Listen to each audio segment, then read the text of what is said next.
Small cap stocks के बारे में समझते हैं। स्मॉल कैप स्टॉक्स वो कंपनियों को कहा जाता है जिनकी कुल मार्केट कैपिटलाइजेशन भारत के अंदर 5,000 करोड़ से कम है। तो आखिर ये मार्केट कैपिटलाइजेशन क्या है? तो इसको कैलकुलेट करने का बड़ा ही साधारण सा फॉर्मूला है। जितने नंबर ऑफ शेयर्स हैं कंपनी के, यानी कि टोटल नंबर ऑफ शेयर्स, और उसकी आज की जो बाजार भाव हैं, मान लीजिए कि ABC एंड कंपनी लिमिटेड है और उसके एक शेयर की कीमत है 25 रुपये और कुल शेयर थे उसके 1 लाख।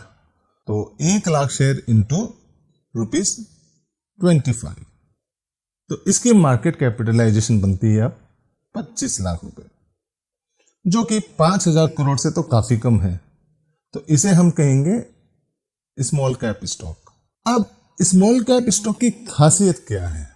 अक्सर स्मॉल कैप स्टॉक्स बहुत जल्दी ग्रो करते हैं और अगर कोई कंपनी अच्छी तरह से ग्रो करती है तो इनके रिटर्न्स भी बहुत ही अच्छे होते हैं। आप ये भी कह सकते हैं कि मल्टी बैगर कंपनियां जो होती हैं वो अक्सर स्मॉल कैप से ही आती हैं। ये मार्केट की वोलेटिलिटी को झेल नहीं पाती, इनके दाम में काफी तेजी या गिरावट बनी रहती है। रिसेशन के टाइम में सबसे ज्यादा पिटाई स्मॉल कैप की ही होती है। इनका एक और नुकसान होता है कि इनमें लिक्विडिटी भी बहुत कम होती है। ज्यादातर स्मॉल कैप्स आप देखेंगे इनकी डिमांड और सप्लाई कम होती है। लार्ज कैप के जैसे इनमें हाई लिक्विडिटी नहीं होती। निवेशकों का सीमित ध्यान होता है इन कंपनियों पे, क्योंकि हर निवेशक इन कंपनियों में रुचि नहीं रखता। इस वजह से इनका मूल्यांकन, इनकी एनालिसिस, इनकी इन डेप्थ स्टोरी, इन कंपनियों के अंदर क्या चल रहा है, इन सब चीजों की कवरेज मीडिया में ना के बराबर ही होती है। तो आखिर ये स्मॉल कैप किन के लिए उपयुक्त है? स्मॉल कैप स्टॉक्स उन निवेशकों के लिए उपयुक्त है जो लंबी अवधि के लिए बने रहना चाहते हैं, जो एक हाई रिस्क लेना चाहते हैं और जो लोग बहुत तेजी से रिटर्न की उम्मीद करते हैं। वो लोग ज्यादा स्मॉल कैप के पीछे दौड़ते हैं।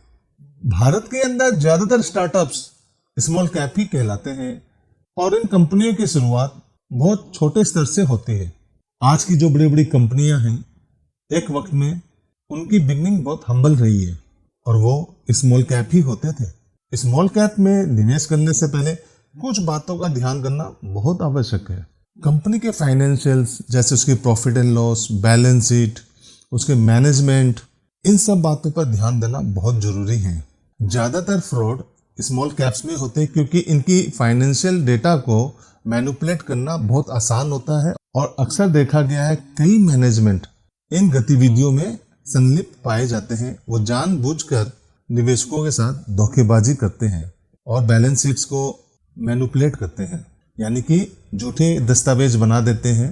लार्ज कैप में ऐसा करना संभव नहीं हो पाता क्योंकि लार्ज कैप बहुत बड़े रूप में फैला हुआ कारोबार होता है।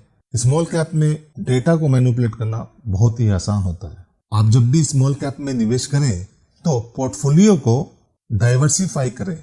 इसका मतलब है कि आप एक ही सेक्टर की स्मॉल कैप में पैसे ना डालें, अलग अलग सेक्टर्स में डालें और अलग अलग सेक्टर में अलग अलग कंपनियों पे डालें। अगर आपने सारा पैसा जो आपको निवेश करना है एक ही कंपनी या एक ही सेक्टर पे अगर आप डाल दो और कल को वो सेक्टर या वो कंपनी फेल हो जाए तो आपका पैसा भी डूबने के पूरे आसार हैं। बाजार की आर्थिक स्थिति और माहौल को समझना बेहद आवश्यक है। अगर एक बार आपने निवेश कर भी दिया तो इसका मतलब ये नहीं कि आप उस पर ध्यान ना दें। न्यूज में क्या आ रहा है, आपको हमेशा ध्यान देना चाहिए कि जिस कंपनी में आपने निवेश किया है या फिर जिस सेक्टर में आपने निवेश किया है उसकी मौजूदा स्थिति क्या है, गवर्नमेंट की कितनी रुचि है, उसके ग्रोथ ड्राइवर्स क्या है, वगैरह वगैरह। तो यही है स्मॉल कैप के बारे में एक संक्षिप्त विवरण। अगर आपको किसी भी स्मॉल कैप के बारे में जानकारी चाहिए तो कृपया कमेंट करके पूछें। मैं भरसक प्रयास करूंगा आपको उस कंपनी के बारे में जानकारी देने की। देखने के लिए धन्यवाद।